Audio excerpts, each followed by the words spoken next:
Good day, good afternoon, good night. How you doing? This is MCM and you're listening to You're Probably Right.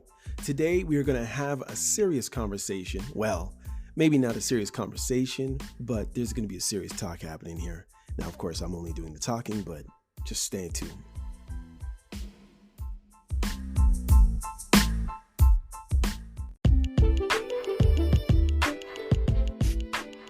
Hey y'all, how you doing? It is me, MCM, and this is You're Probably Right, and you're welcome in my house anytime. Figuratively speaking, of course. All right, I have a lot to say today, but I don't think I'm going to say everything because I think my emotions will probably get away with me and I'll probably end up botching most of the stuff that I would really like to communicate today. So I'm going to start off with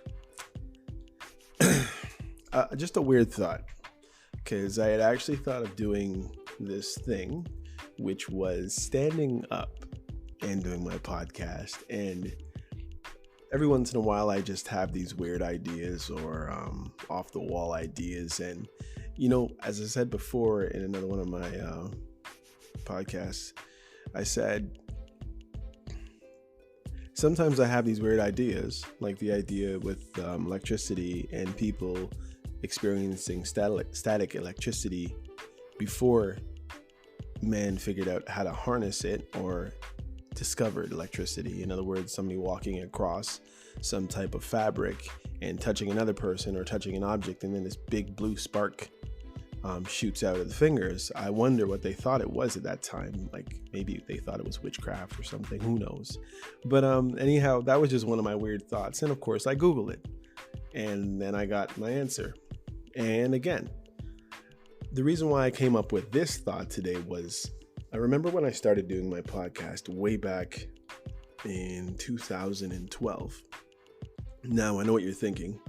You're like, buddy, there's only like 28 or 29 episodes or whatever it is on your feed here. But the thing is, I started a long time ago, and a lot of the stuff, even though some of my stuff right now isn't even that presentable, but well, I guess it is presentable. I guess enough people like it, you know. But anyhow, I started back then, and what I would do is, because I was also DJing music for workouts on YouTube and Mixcloud and SoundCloud and one other provider that I can't even remember right now, but I was always standing because I just found it easier for me to do certain things, and I was also singing a little bit, so it was always easier for me to get my notes out standing. And I noticed that when I would, darken the room and set the lights and the mood right, and I would just talk about different things, my experiences, types of ways that I thought I could help people in speaking about some of my experiences. And, I found that standing seemed to really do it. So anyways, long story short, I Googled it. And I came upon this site, and it's called, what is it called anyway? It's funny how these things go. Anyhow, I'll tell you at the end of it. But it said tested whether people think better on their feet or seated. Because I've noticed that my podcasts are a lot different. Maybe not worse, but different since I've been sitting at a computer. And I was thinking of doing it today, but because I don't have a mic stand that I only use a desktop mic stand right now. So to kind of configure that kind of thing, it's probably not worth it. But anyways, if you were thinking of the same thing, then check this out. It says, do people really think better on their feet? And you've heard that saying, of course, right? When they say he thinks really well on his feet. I never really took it that literal, but apparently it's in. Students using standing desks pay more attention in class than those who are seated, a new study finds. Now, I've just read the first line and I'm thinking, okay, what about students who are tired? Probably not so much. Anyhow, standing rather than sitting while learning led to students paying an extra 7 minutes of attention in each hour to their studies. Yeah, but they were probably tortured, right? Let's see what else he has here. Dr. Mark Bendon, one of the study's authors and associate professors at Texas A&M Health Science Center School of Public Health, said standing workstations reduce disruptive behavior problems and increase students' attention or academic behavior engagement by providing students with a different method of completing academic tasks like standing that break up the monotony of seated work. Sounds like baloney to me.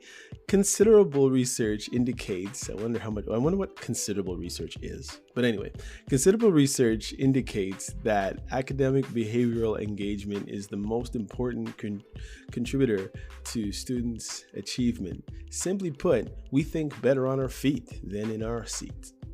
For the study, 282 students between the ages of 7 and 10 years old were followed over the academic year. Some classes had regular desks, while others had standing desks. Students were not forced to stand all day, as the special desks also had a stool on which they could sit below. The desk was originally designed to help combat obesity and stress on the spine from sitting. Indeed, previous research suggested that they can also increase calorie consumption by 15% and 25% among obese children. This is the first study to look at the effects of student engagement. The results showed that those using the standing desks were more likely to what? Then the thing cuts off. Anyhow, it was written by a dude he's a psychologist named Jeremy Dean, PhD. Okay, so anyway, if you really, really wanted to look up that, go right ahead. But that was pretty cool. So I'm off of that. Where was that taken from? I mean, maybe you do want to actually check this out. It's a Sciblog, by the way. It's a British site, spring.org.uk, if you want to know, because I'm getting off it right now. Okay, you know what I'm going to do right now? I'm going to do your favorite part of the show. What part is that, Jordan? Maybe your stupid opinions aren't right. And are you so sure your life is going so much the way you want it to go, and you're such a bloody paragon of virtue, and the light is shining out every orifice, and everyone who disabuses you of your notions is evil?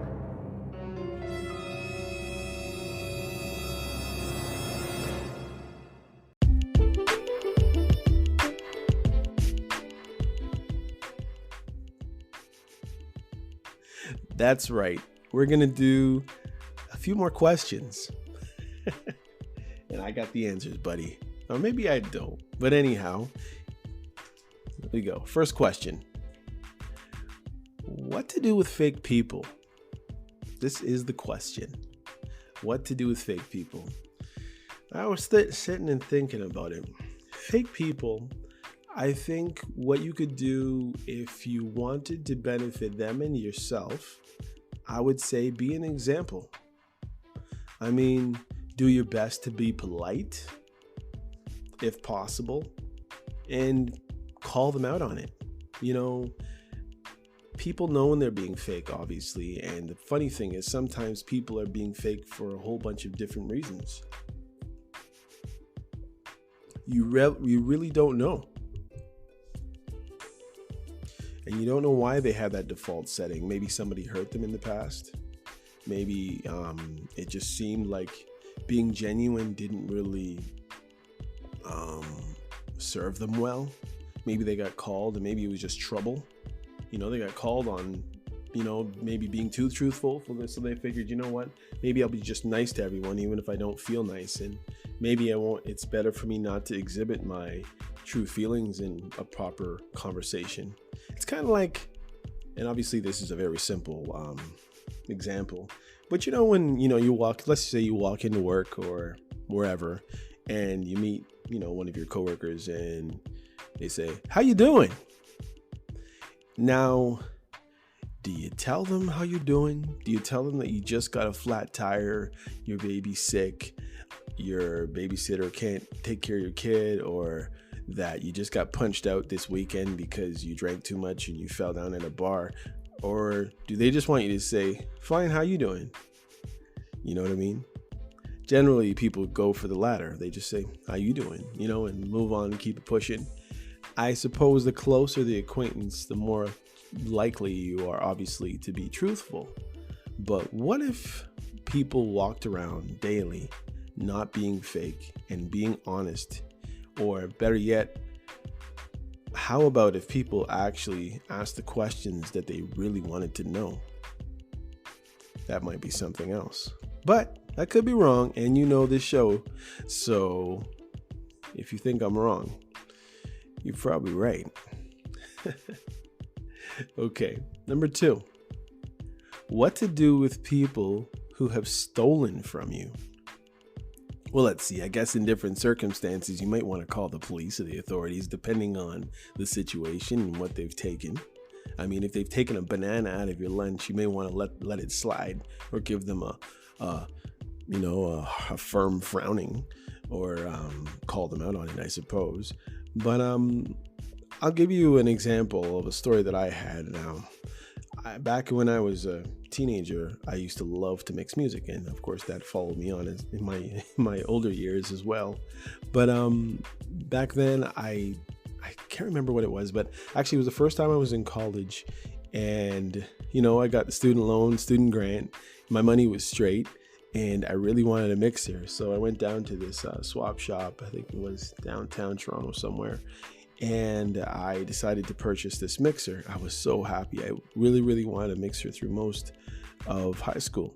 Anyhow, I had this mixer, and I used to, see myself as a little local DJ in the neighborhood or whatever it is. And anyhow, I was outside one day in my mom's garage, and I had about 7 friends over. And I'm like mixing music, but it got really hot. It was like July. And what happened was, we said, I said to some guy, I said, "You know what, I'm going to come back out maybe around 5 or 6 and, really do it up and play some music out here and stuff like that." And they're all like, yeah, cool. And we all went inside, right?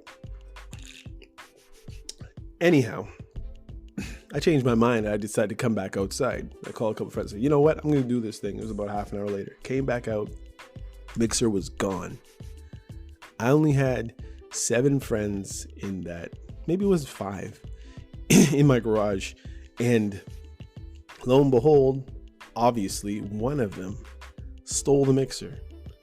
I never found out who. And I sat down and I talked to a few of them, and I said, I think I talked to all of them, and I said, "You know what if I had actually come out of the house into the garage while whoever was walking off with the mixer? That would have been a horrible day." And I'm not trying to say that I was some sort of badass, but I knew, and they knew, that I could beat up whichever one of these people I decided to, if the situation arose, which, who would want to beat up their own friends? But to imagine that somebody you knew, somebody you've helped out, somebody you've taken care of in some situations, has actually stolen, somebody you call a friend, somebody you play sports with every day and hang out with every day, someone literally, actually, who lives on your street, stole something from you that cost you, at that time it cost me about $320 or something like that. But back in the 90s, that was a lot of money, Anyhow, that was my, so like, what did I do?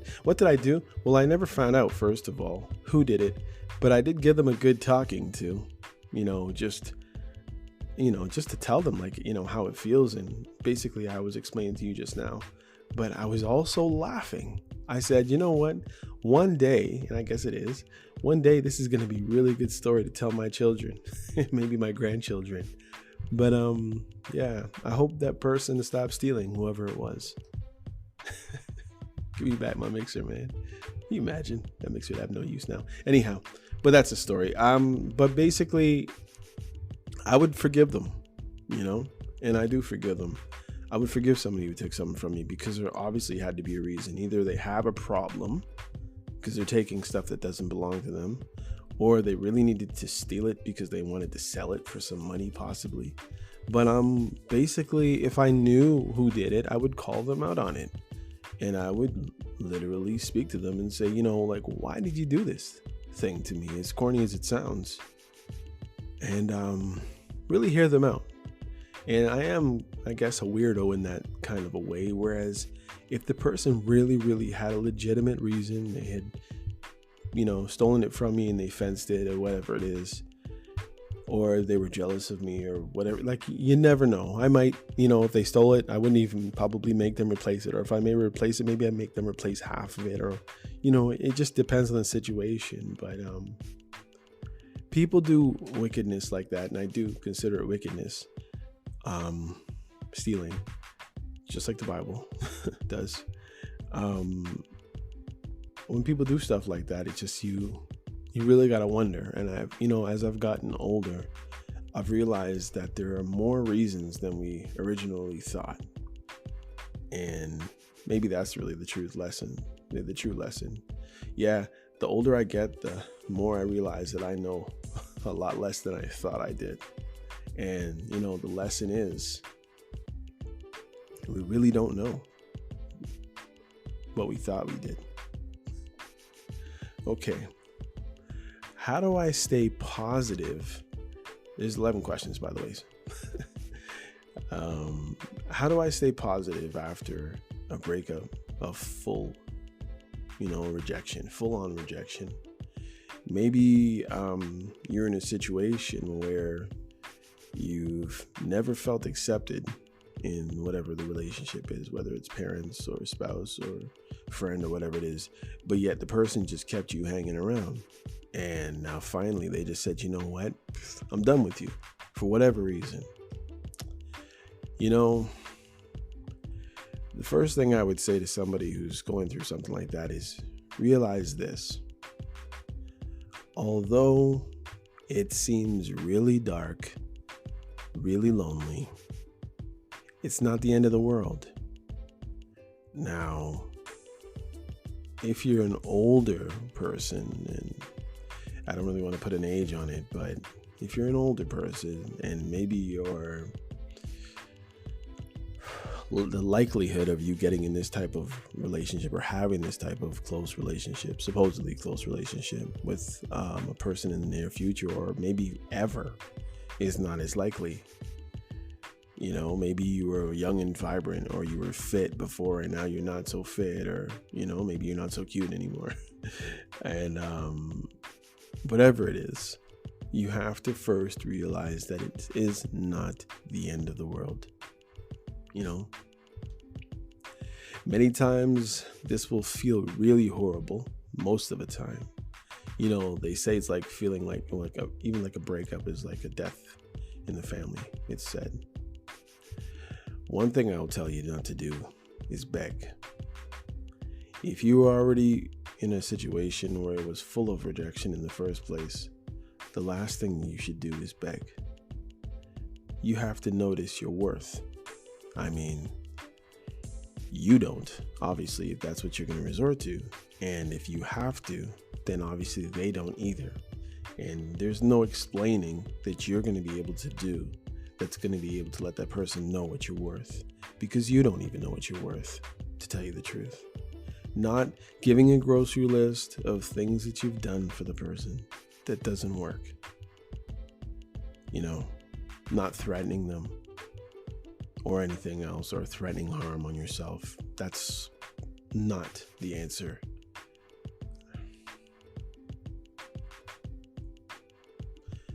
So that's my 2 cents on that.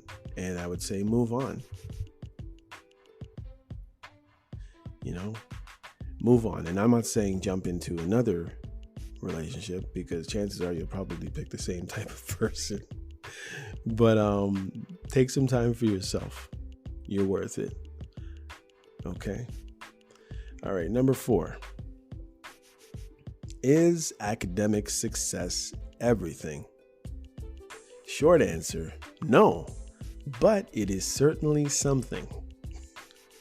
Getting a piece of paper that may or may not be as valuable to you as it is to the people looking for these pieces of paper. It may not be everything to you, but it might make you eligible to be paid more than minimum wage. Sadly, in our society, even if you have certain skills, a lot of the time without the paper, people can undercut what you're really worth, even though obviously you're not really worth 60,000 or 30,000 or 20,000. You're worth more. You're a person. You're made in God's image. But the bottom line is, it's criteria in this society. So I would say that definitely it is something. That is the short answer. If you can get, it doesn't matter what you're doing. As a matter of fact, if you're cutting hair at a barbershop and a barber or a registered barber has allowed you to cut hair, if you're fixing cars and you're really good at fixing cars, for instance, get some type of apprenticeship going. Get legit, because when you have papers behind you, it just bodes well for you to earn proper money. Sometimes you're better at doing whatever it is you're doing than the person who is your boss, but unfortunately they have a paper or they actually own the business, so they can command more respect and more money and more power. So I would say, yeah, it's worth something. Again, that wasn't very much of a short answer. People I know with brilliant minds still fail. They have no balance, but they have that education, so they can keep failing all over the place. And because they have their education, somebody will generally take a chance on them. I mean, they may not necessarily let them know all the failures they've had, but they do legitimately have that education. So yes, it can help you. And it can help you be an adequate provider at the end of the day. So that would be my answer. So is academic success everything? It's not everything, but yes, it is definitely something. Number 5. How to support your spouse. Well, in a general sense, of course, I'm just keeping this I'm trying to answer these questions obviously fairly quickly, so these aren't really deep dives, but I'm just giving you my 2 cents on it. And some people might say, yeah, it is worth about 2 cents, but that's cool. Obviously, you have your own brain, and I'm just adding to it. So, 2 heads are better than 1. So listen to my off-the-wall different take and see what you think. Weigh it out. Don't take my word for it. Really think it out. Ask somebody else. And weigh your options on all of these things. Okay, so how do you support your spouse? In a general sense, ask them and listen to their answers. That's what I would say first, instead of doing all the guesswork. Now, some people would say, okay, watch them and see. Yes, you should pay attention. Watch behaviors, but certainly ask them. And as I said, listen to the answers and remember. If you don't remember or you have a hard time remembering things, write it down if you really care. It'll take you a few seconds in certain situations, especially those situations where you tend to get it wrong. And the answer will also come in words and actions. So again, you can ask them, listen to them, retain that information, write it down so you can retain it, and also watch their actions, because sometimes they'll say, I actually don't like onions in my food. But you know what? If you cook with onions and it's not an allergy, and you've noticed that when you've cooked with onions and it's maybe minced in the food, that they actually like the food better. Well, guess what? They might actually like onions. They just don't want to see them. So, and that's just an example. But anyhow, I wouldn't tell you to all of a sudden start stuffing stuff in people's food, because you never really know. But my point is that you have to really pay attention. You got to watch and pay attention, retain, remember, act on what you know and what you remember. And of course, always check in, because people change. even though people say they don't change. Take instructions from the scriptures, because sometimes your spouse really doesn't even know. And what I'm saying is, we have the 66 books of the Bible, and there'll be various ways. Now, hopefully you're a Christian and, you can get the understanding of the scriptures. And I know a lot of people believe that the Bible is just a book and, anybody can read it and understand it. But you know what? That's not true. There are so many different prophetic, historical, instructional parts of the scriptures, and it's a spiritual book, and somebody may just try to read it, take it for what it is there, and say, oh, this is what it means, and it's like they'd be way off. It's kind of like when it says that a man should treat his wife like a weaker vessel. Now, a lot of people just get, what do you mean a weaker vessel? Does that mean that women are small, or women are weak, or this, that, and the other? No, it's different, because you may actually be stronger than your husband in various ways, right? But my point is, because this isn't a Bible lesson, the bottom line is take heed or take understanding from the scriptures and apply it to that relationship. Okay.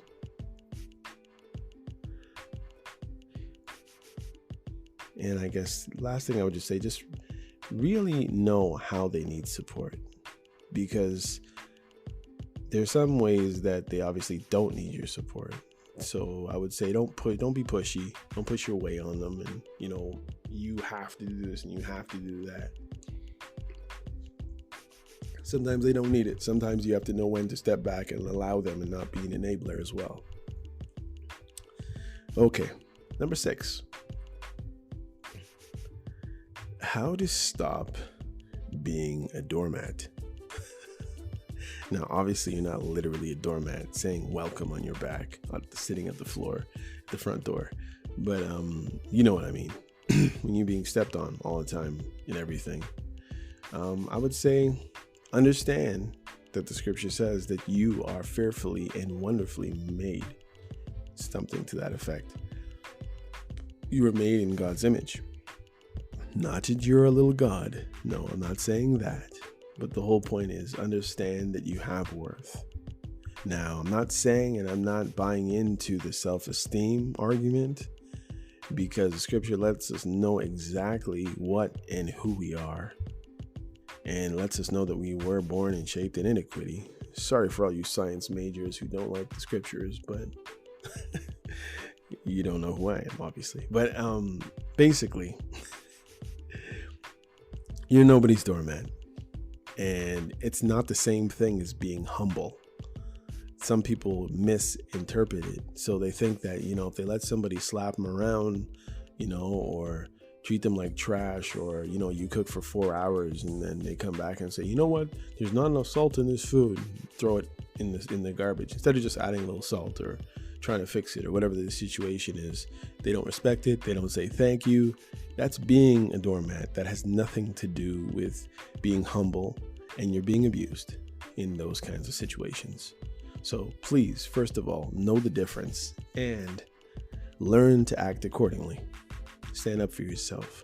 And it doesn't mean start fights or pick fights. It doesn't mean you have to leave. But obviously, there's some lessons that need to be had. People need to understand and need to learn to respect one another.